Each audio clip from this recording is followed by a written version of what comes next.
Hi, my name is Dino Minigan, and I'm the composer for Teen Wolf on MTV. Today we're at Capitol Records, and we are recording a choir for a piece that we're going to be using throughout Season 3. So we have 10 people, and it is our own personal choir of the damned.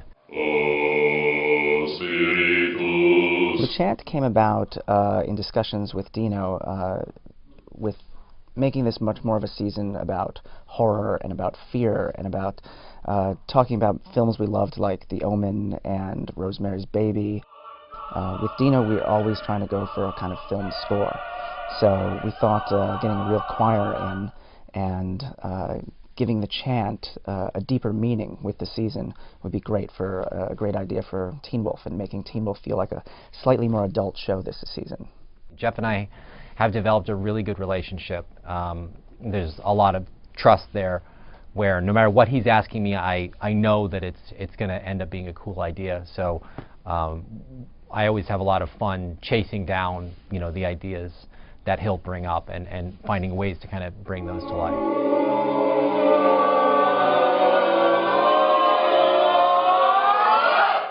The Druid Choir will be essentially almost like a Greek chorus this season of Teen Wolf.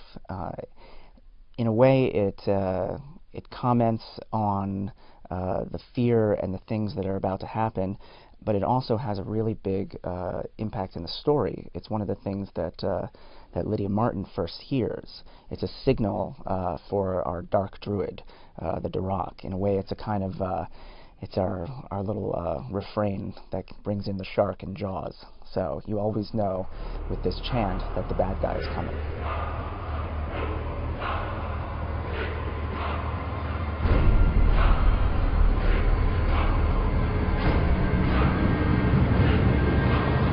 Well, this season the writers have chosen to go a little darker, and I think that's typically what happens. The more fun people have on a show, the darker they go. Really good new characters, and some characters that we've seen before play a much bigger role this season. So there's going to be a lot of new themes, a lot of new musical material. Two of our characters are twins. So we actually, I'm playing with a theme for them that works around their twinness, as I am also a twin. One of the interesting things about Teen Wolf is we cross genres. We go for humor, romance, suspense, and horror. And Dino has proven to be just incredible at each one. So it's a challenge for him, and I think it turns out so well for us because we have all these different types of music. And I think in Season 3 it's going to be even bigger and better.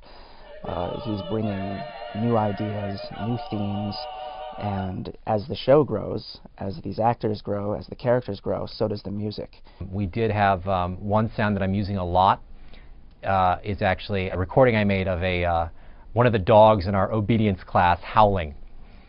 And it ended up that she had a really spooky sounding howl once we messed with it. So you're going to hear a lot of Beatrice.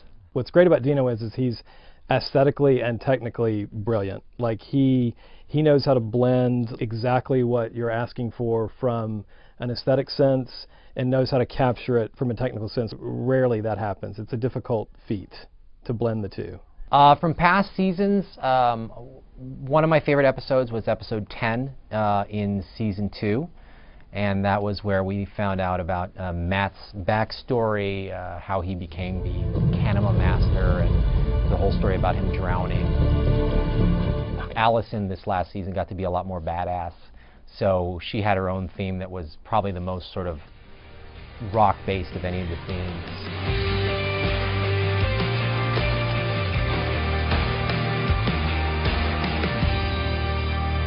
Episode 2 of last season, where Isaac has a confrontation with his father. There's a long scene where Isaac's father, who was very abusive and would throw things at him, there's a very tense dinner table conversation where Isaac has to tell him about his grades. That was actually a very emotionally intense scene. Daniel Sharman really brought that out in that scene, and actually writing for that, this long drawn-out scene that starts very quiet, was a lot of fun because there really wasn't any place for the music to hide. It was just, we just had to work with the dialogue and really let the characters bring that out. Dad, the semester's only half over. Isaac. There's plenty of time for Isaac. We did put some humor in that, though. Right before Isaac's dad freaks out and starts throwing things at him, when he asks Isaac to tell him what his grades were, and Isaac, bracing himself, he says, it was a D. All of the cellos that are building up to the tension at that point resolve to a D. It's a D.